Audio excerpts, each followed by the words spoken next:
Life if it were a game sounds like a fun little fantasy, until you realize your stats are unbalanced. Your tutorial never explained anything, and you've been accidentally speed running. Anxiety since age 12. It's the idea that everything you do, social interactions, career moves, even brushing your teeth, works like some chaotic open world RPG, where the rules exist, but no one bothered to hand you the manual.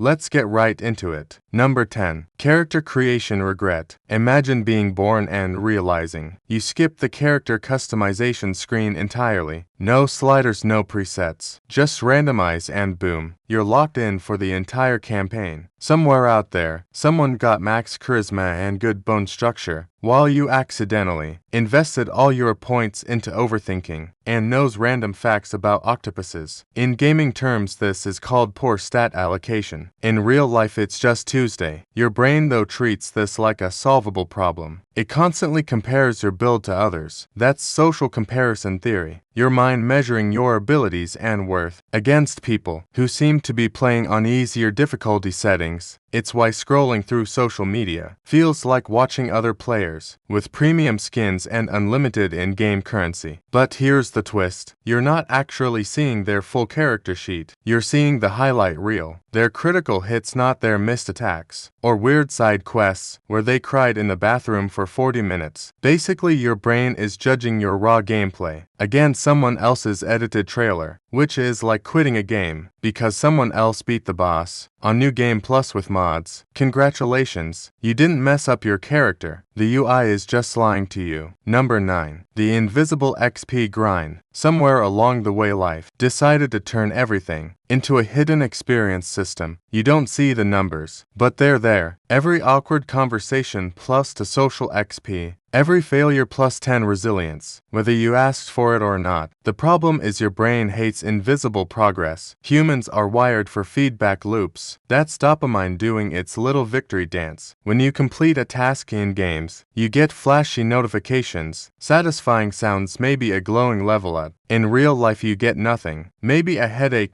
So your brain starts to panic. Am I improving? Am I stuck? Am I just grinding the same low-level quests forever? This uncertainty creates something called the effort-reward gap, where you're putting in work, but not getting immediate confirmation that it matters. That's why learning a skill feels awful at first. You're basically punching a wall, hoping it secretly increases your strength stat. Spoiler, it does, but very slowly and without dramatic music. Eventually, though, something clicks. You suddenly perform better, react faster, think clearer. That's your hidden XP finally cashing in. Oh yes, you've been leveling up this entire time. The game just refuses to show you the progress bar because it enjoys watching you spiral. Number 8. Dialogue options gone wrong. You ever replay a conversation in your head and realize you picked the absolute worst dialogue option, like the one labeled friendly joke that somehow turned into social disaster with long-term consequences? Welcome to real-time decision-making. With zero save slots, your brain under pressure relies on heuristics, mental shortcuts designed to help you respond quickly. The issue: these shortcuts were developed for survival, not for navigating modern small talk. So instead of saying something smooth, you blurt out whatever your brain thinks will avoid immediate rejection, which is often nonsense. Then comes the post-conversation analysis. That's your prefrontal cortex reviewing the footage. Like a disappointed coach. Why did we say that? Who approved that line? That wasn't even in the script. This is tied to something called negativity bias, where your brain fixates on perceived mistakes way more than successful interactions. You could have 10 great conversations and one awkward one, and guess which one? Your brain turns into a full-length documentary. At 3 a.m. if life were a game, you'd at least get a dialogue tree preview. Instead, you're just guessing tone, timing, and context, while your brain yells "wing it." And somehow, despite all this, you're still progressing, which either means you're doing fine, or the game is incredibly forgiving. Number 7. Side quests that hijack your life. You wake up with a plan, A clean, structured, respectable main quest, be productive, get things done, maybe become a slightly better human, and then suddenly 3 hours later, you're deep into a side quest about reorganizing your entire room, researching a random topic like how penguins propose, and questioning your life choices. Congratulations, you've been ambushed by optional content. Your brain does this because it's addicted to novelty. There's a system called the seeking circuit, driven by dopamine,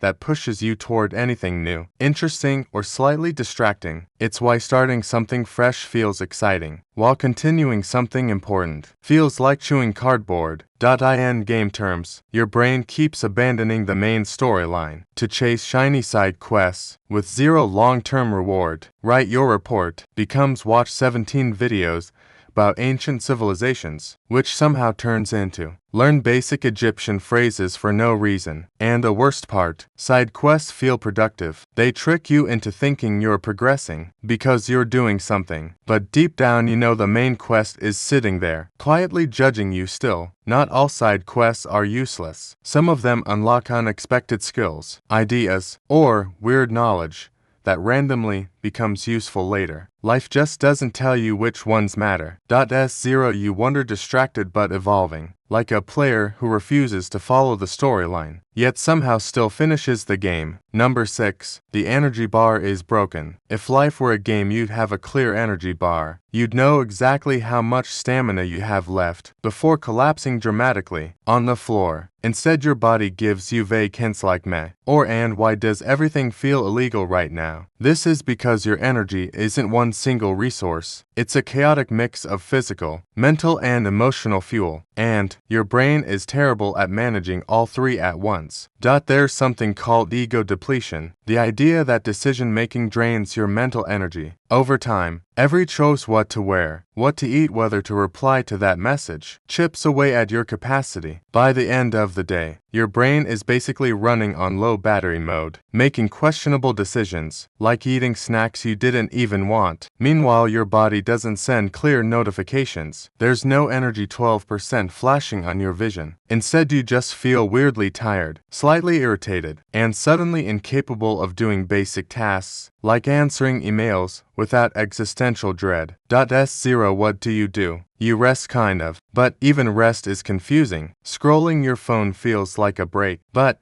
that often drains you more, because your brain is still processing information non-stop. Basically, your energy system is like a glitchy Wii. The bar exists, but it's hidden, inconsistent, and occasionally lies to you. And somehow you're expected to manage it like a pro. Number 5. Random difficulty spikes. Everything's going fine. You're cruising through life on what feels like normal mode. Then out of nowhere, boom, a random event hits. A bad day, a tough conversation, an unexpected problem that feels way harder than anything you've dealt with before.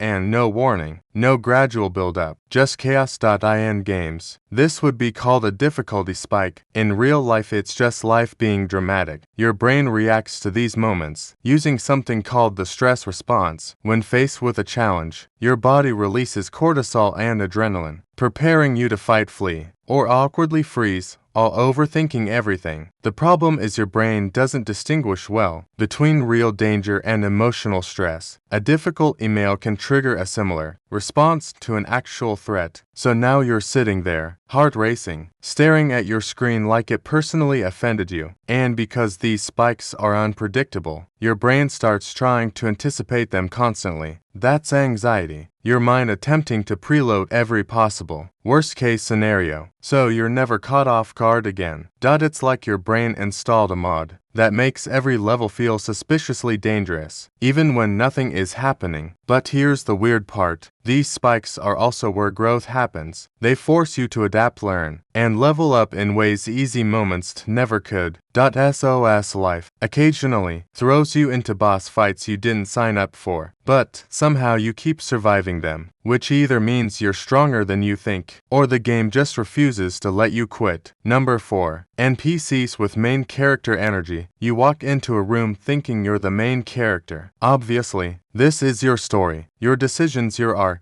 dramatic, internal monologue about whether to eat cereal at 2 o'clock a.m., but then you meet other people, and they're also acting like the main character rude. This is where your brain runs into something called the egocentric bias. You naturally see the world from your perspective, assuming your thoughts, feelings, and experiences are the central storyline. Meanwhile, everyone else is doing the exact same thing in their own heads. S0 When someone cuts you off in traffic, your brain goes, wow, this random villain has appeared to ruin my day. But, in their mind, they're just trying to get somewhere, probably thinking you're the obstacle. In game terms, you expect NPCs, predictable background characters with simple scripts, but instead everyone is a fully developed player, with their own quest stats and questionable decision making. This mismatch creates confusion. Why didn't they react the way you expected? Why didn't they follow the dialogue path you imagined? Because they're not coded for your storyline. Basically, life is a multiplayer game where everyone thinks they're playing solo, and somehow, all these overlapping storylines keep colliding in weird, unpredictable ways, which explains everything. Number 3. The save button doesn't exist. Imagine making a mistake and just reloading. No consequences, no awkward memories, no long-term impact, just a clean reset like nothing ever happened. Now imagine realizing that's not how anything works. Your brain hates this. It loves the idea of control, predictability, and second chances, but life runs on permanent autosave. Every decision locks in immediately, whether it was brilliant or deeply embarrassing. This is why regret hits so hard. It's your brain trying to rewrite something that's already been saved. It replays the moment, tweaks the dialogue, imagines better outcomes, basically running unofficial what-if simulations. There's even a term for this: counterfactual thinking. Your mind creates alternate versions of events where things went differently, usually better. It's useful for learning, but also great at making you feel like you messed up. The easiest level in existence. But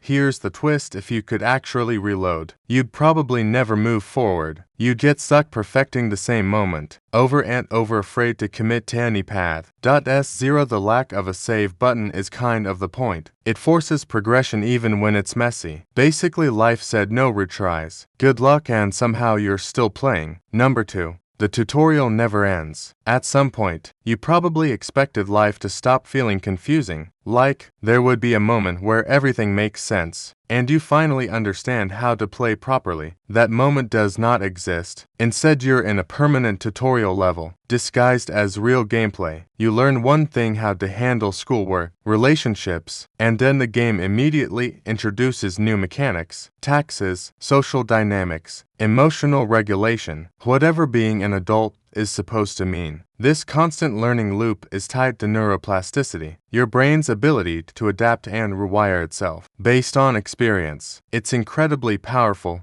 but also incredibly annoying, because it means you're never done. There's no final instruction manual, no pop-up that says congratulations, you now understand life. Instead, you're constantly updating your strategy, adjusting your expectations, and realizing that half the rules you thought were solid were just early game assumptions. It's like finishing a tutorial, only to discover it was just the first tutorial. And honestly, everyone else is just as confused. They're just pretending they've unlocked something you haven't. Which brings us to the final realization. Number 1. You're playing without knowing the rules. Here's the biggest twist: there is no official rulebook, and no universal guide. No confirmed correct way to play. Just a bunch of systems biology, psychology, society, all overlapping in ways that don't always make sense. Your brain desperately tries to create structure. It builds beliefs, routines, expectations, basically crafting its own version of rules to feel in control. But those rules are flexible, often incomplete, and sometimes completely wrong. This is why life feels unpredictable, because it is. In game terms, you're in an open world sandbox with vague objectives and no clear win condition. You can chase success, happiness, meaning whatever those even mean, but there's no final boss that pops up and says, you did it. And weirdly, that's what makes it interesting, because without fixed rules, you get freedom. You can experiment. I'll be making similar videos in the future. Subscribe to see them.